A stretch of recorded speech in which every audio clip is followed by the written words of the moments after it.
Hi sewing friends.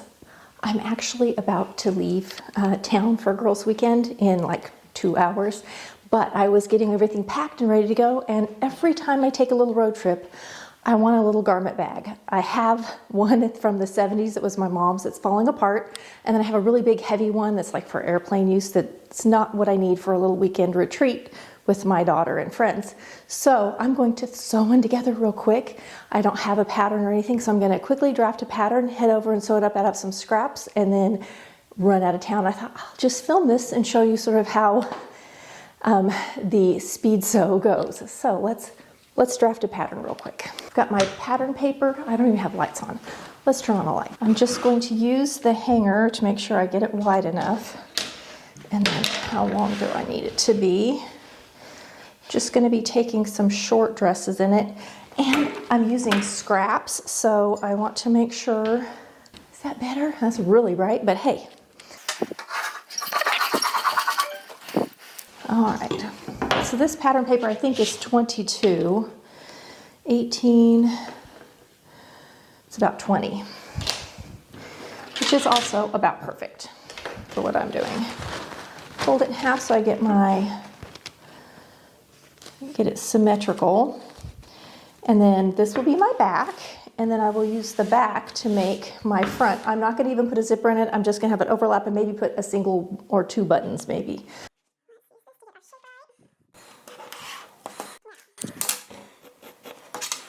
Just need this to be big enough to get a couple of hanger heads through, and I think I'm just going to use bias to trim out these edges. All right, so all I've done is trace that shape.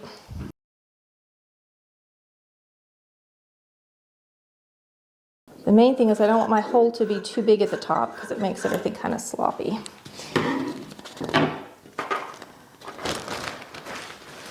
Okay, that looks about right. Let's see how long I've made it. I just need to put some little dresses in it. Okay, that's plenty long. My concern is I only have so much scrap, so I want to make sure it's not longer than my scraps. And it is. So we're going to go, because I'd rather have the dress a little crumpled at the bottom, but get there clean, than not have enough fabric. So this is where I use my table to get my lines straight. So I'm going to line up this edge, and then I get a nice straight line.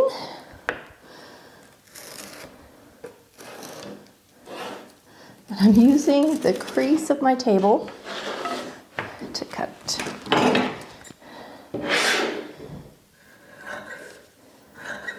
Now I definitely want to do a little bit nicer one. Oh, there goes the phone. Okay, as usual, just had a little choking fit and trying to get my sewing done. Got a phone call, had to leave. I'm back. So my 2 hours I had to sew is down to about 1 hour and 10 now. All right, I've got pattern piece 1 done, and then I'm going to cut 2 more that are going to have a corner cut out of it. I'll trace off another one for the fronts to overlap. All right, so here is the shape at the top, and I have just folded back. So this is where the hanger is going to come through. So the overlap is going to be, I have to decide if I want it sort of just past the opening, and I'm going to go a little deeper, I think, as long as I can get it open in the middle to slide the clothes in.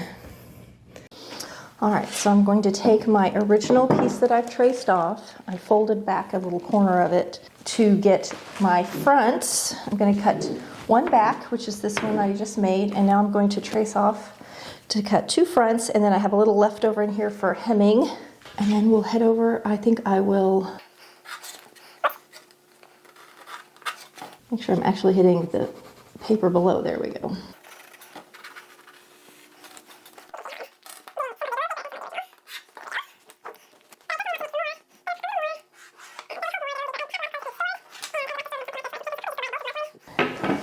So this now is my next pattern piece. I'm going to cut 2 of those, and that's it.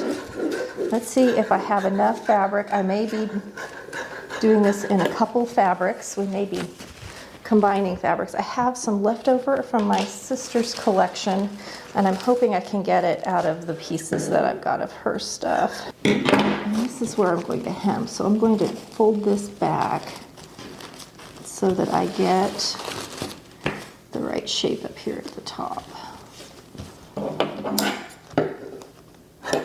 There. I may be cutting this cross grain instead of lengthwise, which you can do since it's a woven. So here's my back. Okay, definitely can get a back out of this.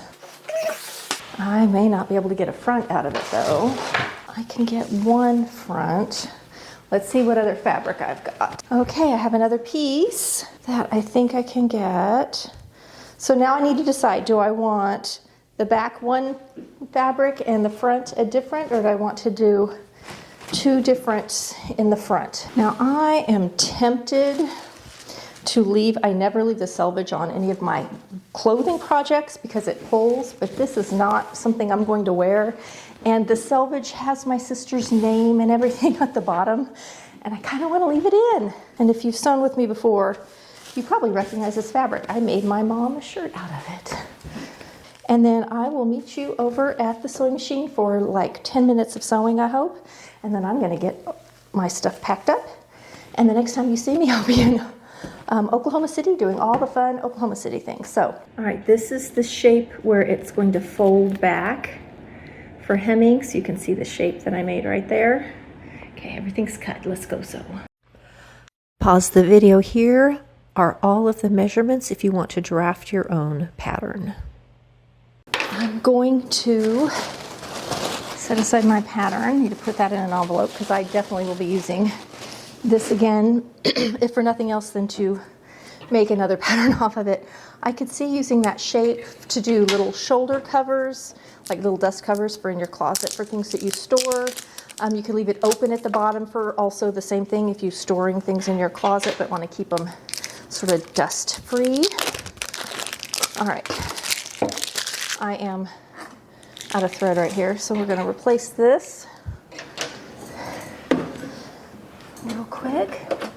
And all I'm going to do, let's turn my machines on. I'm going to serge the front where it folds over. My mic is so heavy, it makes my shirt flop. I'm going to serge down the front pieces where it's going to get fold over and stitched. So I'm going to serge down both fronts on this side, and then I'm going to fold it over and just top stitch it down. That's where I'm going to start for both of them. I am going to stitch this one with navy on top. The rest I'm just going to sew it in white. And I have white bias to go around the little opening at the top. And I'm thinking I might actually go ahead and do the little bit of bias up here after I get this hemmed. I think I'm going to do a little bias around the tops too real quick. So, put on my thread. I feel rushed.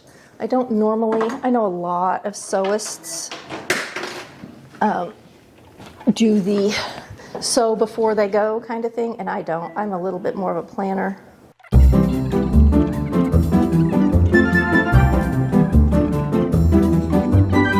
One thing I like about these new overlock machines is that you don't have to thread in a certain order like the old ones. You used to have to be very careful how you threaded and the order you threaded it in,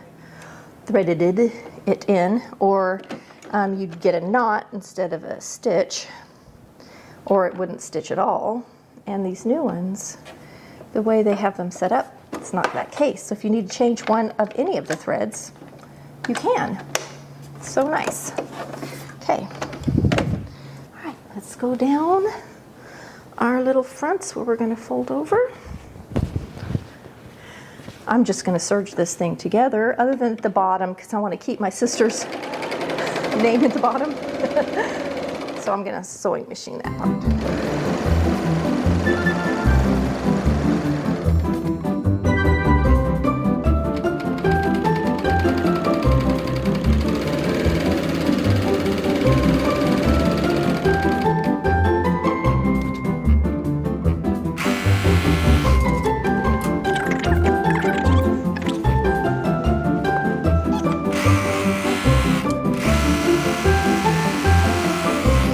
Okay, let's press all of this, and then I'm going to press that back for top stitching. So I'm going to head over to the ironing board real quick. So I have just folded under. I was looking at my machine, and I actually have a super dark gray on here, and I'm going to just stitch it in that dark gray. Yes, I am just throwing all caution to the wind and being wild. So I'm just top stitching down that little hemmed area. I turned under just over 5/8, so I'm going to stitch it just over half. I lengthen my stitch just a wee bit. And then I'll switch to white thread for the other one.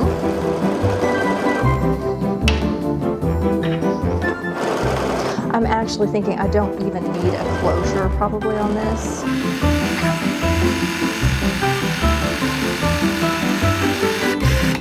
Yeah, that just disappears. This gray is perfect. Can't even tell.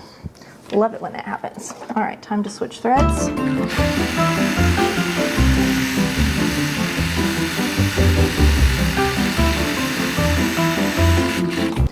While I'm sitting here, I was thinking I should stitch one of my labels on this. I'm going to stitch a label to the outside, so it says whose it is. Just going to stitch this. Where should I stitch it? Now, if I were going to be really worried about traveling a lot with these, I would want a heavier duty fabric.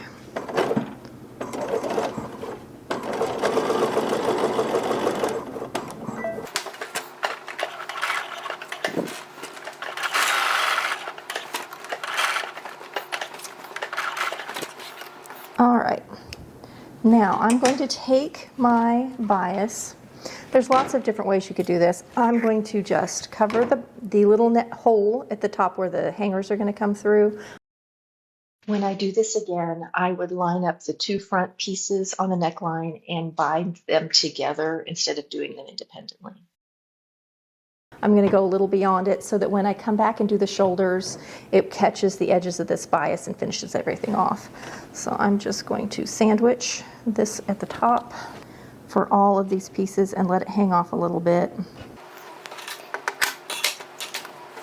And I'm just going to finish all the little neck openings. So in the front, there's going to be an overlap. So there will actually be a double layer of bias.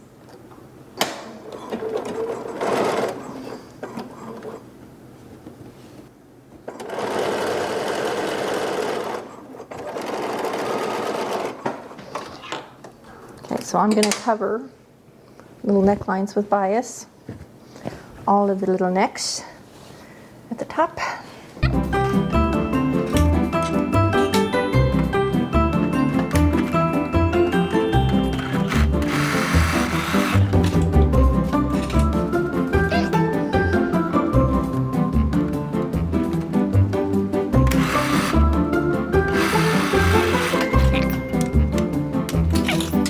So I have got my bias on all of my pieces. Now I want the white to be the front one. Let's do a quick haircut. This needs a haircut. So I'm going to here's my back. And I'm going to lay the white down first so that it's in the front. And then this blue one. Line everything up at the shoulders, serge around. I think I'm going to round these I made the shoulders really pointy. I think I'm going to round them off.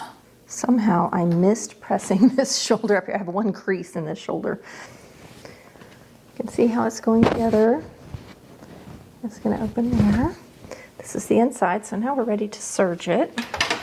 First thing I'm going to do before I meet up with everybody is I'm going to go to the fabric store. And I'm looking specifically for coat fabric. All right, we are all together. This down here, I'm just going to sew with the sewing machine, but the rest is going to get serged. You could easily bias bind this whole thing too.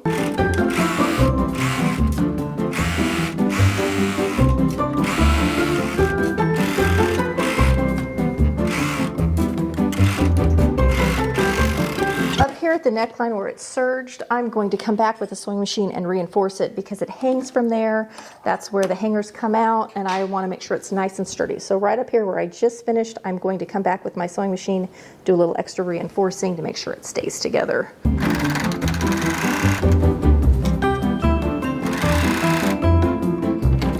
Rounding off my corners here.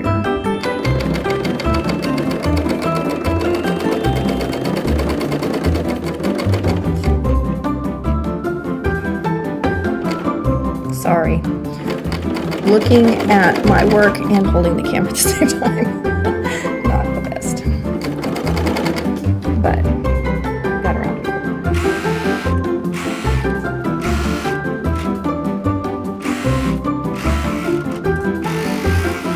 All right. Let's finish off at the sewing machine. So I have got it. It's all together. I'm going to come back here at the shoulders and just do a little sewing reinforcement.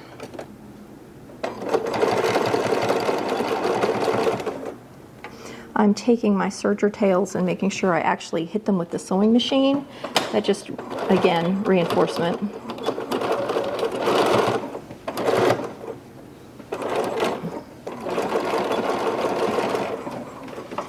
Trimming them off. My little extra camera that I normally use is packed, which is why the few little close-ups you're going to see are going to be on my phone. Okay, now we're going to just sew across the bottom with the sewing machine, and then I'm going to press it, give it any haircuts that it might need, and pack up and go.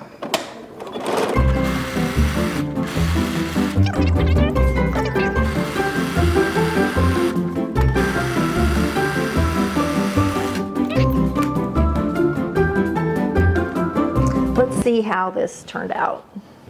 My impromptu bag.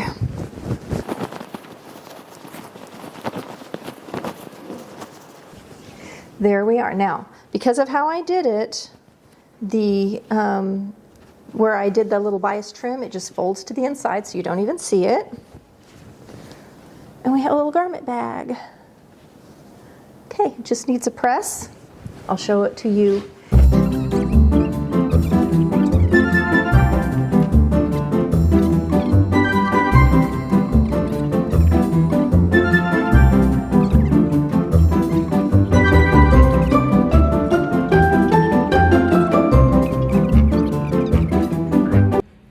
Packed. Got the extra stuff to deliver, and here's my little bag that I just made. You can see how it works. It doesn't even need a button. Here's the top with the little fold in. Perfection. Ready to go.